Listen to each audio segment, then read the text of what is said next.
जी अस्सलाम वालेकुम मेरे दोस्तों आपका दोस्त निसार जावेद। कुछ लोग जब बात करते हैं तो बात आपके ज़हन को अपील करती है। आपने देखा कि सिलसिला कहां से शुरू हुआ था। सिलसिला शुरू हुआ था टक्कर के लोग, रेड लेन, इधर उधर पता नहीं क्या क्या बकवासियात थी। सब झूठे दावे थे, झूठ पे एक सल्तनत कायम थी। जैसे झूठ गिरा सल्तनत नीचे धड़म से आ गिरी। लेकिन वो पुरानी आदतें पड़ी हैं, पुरानी आदतों के मुताबिक पुरानी बातें अभी तक करी जा रहे हैं बगैर सोचे समझे। कई दफा मुंह की खानी पड़ती है और कई दफा खाते हैं, हर रोज ही बल्कि मुंह की खाते हैं।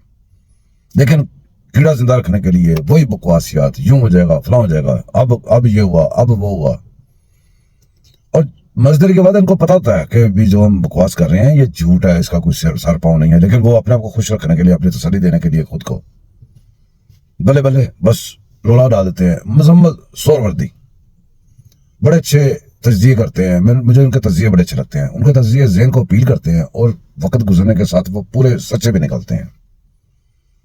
मैंने एक उनका क्लिप ढूंढा है, उनका क्लिप मैं आपको दिखाऊंगा। उनकी बातें आपके ज़हन को अपील करेंगी। जो भी बंदा, जो भी यहाँ पे बैठा वीलागर हो, तजिया नगार हो, कोई चैनल का एंकर हो जो सही बात करता है, उसको अप्रिशिएट करना हम सबका फर्ज है। और जो लोग इजाफी बातें करते हैं उनको खुद ही पता चल जाता है सुनने वाले को कि ये इजाफी बातें हैं, वो सुनने को दिल ही नहीं चाहता। अभी सिलसिला कहाँ पहुंचा है, ये वकला के हवाले कर दी है सारी पार्टी फीसों से बचने के लिए, और केसेस बहुत सारे होने की वजह से वकला के हवाले अपनी पार्टी कर दी है। पीटीआई जिसको कहते थे, दहशतगर्द जमात। और जितनी दहशतगर्दी वो पार्टी कर चुकी थी उसको सिर्फ वकला ही चला सकते थे और कोई बंदा नहीं चला सकता था, क्योंकि वकला को थोड़ा एक शेल्टर असर होता है।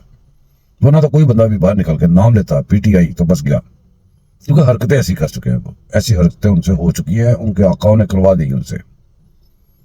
किस्सा मकसद ये है कि वकला ने, अब वकला क्या कर रहे हैं ये मैं चाहता हूं कि मजम्मत सोरवर्दी साहब की जुबानी आप सुने कि वकला क्या चाहते हैं और क्या कर रहे हैं। वकला ने पार्टी के साथ क्या शर किया, तो सुनते हैं मजम्मत सोरवर्दी साहब की रिपोर्ट। लेकर जा चुके हैं। ये इस वक्त जो पीटीआई में मरवत से लेके बैरिस्टर गौहर से लेके सब एस्टेब्लिशमेंट के एजेंट है। इनमें से कोई एस्टेब्लिशमेंट से दूर नहीं। मतलब मुझे खुद एक एहसास इदारे के अफसर ने कहा कि हमारी मरवत से डील हो गई है कि इलेक्शन तक लाहौर नहीं आना। वो नजर आ रहे हैं लाहौर कैंपेन चलाने, कराची गए थे, उन्हें कहा अब लाहौर नहीं आएंगे। लाहौर से हमने रिहा उन्हें इस शर्त पे किया कि वो अब लाहौर नहीं आएंगे। ये सब एस्टेब्लिशमेंट से पूछकर ही कुछ करते हैं। अब इमरान खान को 2 दिन में 2 सजाएं हुई हैं। आप बताएं कोई एहतजाज बैरिस्टर गौहर खान ने किया है?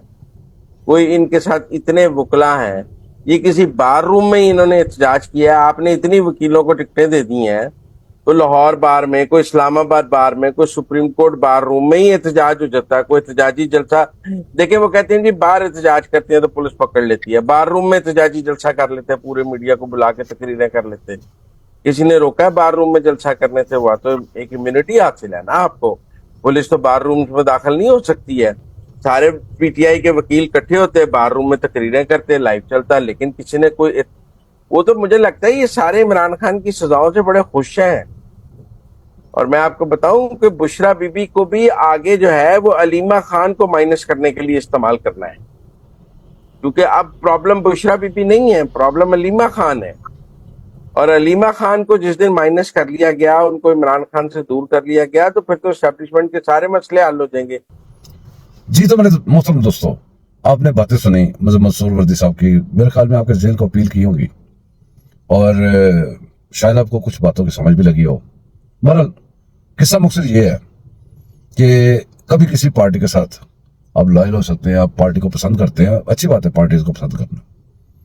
लेकिन कोई भी पार्टी, कोई भी लीडर मिस्टर जस्ट नहीं होता। आप ये नहीं कह सकते कि 100% जो लीडर है वो सच कह रहा है, 100% ठीक कर रहा है, जो कर रहा है सही हो रहा है, जो पार्टी है उसका मंशूर सही है। कई पार्टीज का मंशूर का तो आपने देखा ही नहीं है। जिस पार्टी का जिक्र मजम्मत सोरवर्दी साहब कर रहे थे, इस पार्टी का तो मंशूर जो आए हैं, नकदा कोका और वड़ गया, ये 2 ही अभी तक मंशूर उन्होंने दिए। या उन्होंने कहा वाड़ के रख देंगे या सानू वाड़ के रखता गया। ये 2 बातों के अलावा तो उसके अंदर पक्सन के लिए तो कोई बात नहीं है। ना ही उन्होंने पहले कुछ पक्सन के लिए किया था। उन्होंने दावे बहुत बड़े बड़े पहले किए थे, 90 दिनों में सब फिक्स कर देंगे, पता नहीं कितनी नौकरियां, कितने घर, कितने इस्लामी ट्री और क्या कुछ बड़ी बड़ी बातें की थी। बस उसके बातें नहीं बकवासियात की थी। और वो मेट्रो ट्रेन, मेट्रो वहाँ की पेशावर की मेट्रो कभी नहीं बनाएंगे, कभी बनाएंगे, कभी आग लग गई, कभी बनी, कभी सबसे महंगी पड़ गई, कभी कहा जी ये सिर्फ मेट्रो नहीं बन रही है, बहुत लंबा ट्रांसपोर्टेशन का सिस्टम बन रहा है। बहरहाल वो गड़े छड़े खोद के पेशावर वालों के केपी के ऊपर कर्जे चढ़ा के, तारीख के बहुत बड़े कर्जे चढ़ा के वो निकल लिए। और अभी तक वो ये दावा कर रहे हैं कि हमने बहुत कुछ किया है। क्या किया है जी? कार्ड बना दिया। कार्ड किसने बनाया था? वो बेसिक इनकम सपोर्ट वाला कार्ड है। कभी कहते हैं जी वो यूएनओ में तकरीर कर दी, उनको पुराने वज़ीर आज़म की तकरीरें निकाल के सुनाए, फिर वो रास्ता कोई नहीं निकलता। हाँ किया उन्होंने, मस्जिद नबी पे की बरमती की है, उन्होंने आसिया मरूना को छोड़ा है, उन्होंने इस्लाम का नाम लेने वाले लोगों को पाकिस्तान में जीना जिंदगी तंग कर दी, और कहते रहे मदीना की रियासत। हाँ उन्होंने बहुत कुछ ऐसे काम किए हैं। बहरहाल फैसला आपके हाथ में है। कल परसों इलेक्शन है, इलेक्शन में जाकर अपनी जिम्मेदारी पूरी करें, अपने ज़मीर की आवाज़ से वोट डालें, पैसों की आवाज़ से ना डालें, या लाइकों और शेयरों की फरमाइश से वोट ना डालें, या फैशन के तौर पे वोट ना डालें। वोट डालना है तो पाकिस्तानी बन के डालना है, अपने पाकिस्तान का सोच के डालना है, वरना वोट ना डालें, वरना दूर रहें। और बाकी अगर किसी ने यहाँ पे बाहर निकल के इलेक्शन को खराब करने की सोच रहा है, तो वो सोचता है कि इलेक्शन हम खेडांगे ना खिडावांगे, बीच बसुड़ी पावांगे।